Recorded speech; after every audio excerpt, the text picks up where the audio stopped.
ఈ వయస్సులో ఒక్కో క్షణం ఒక్కో వసంతం, నా మనస్సుకి ప్రతి క్షణం నువ్వే ప్రపంచం.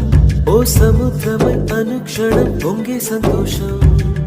అడుగులలోన అడుగులు వేస్తూ నడిచిన దూరం ఎంతో ఉన్నా అలసట రాదు గడచిన కాలం ఇంతని నమ్మనుగా.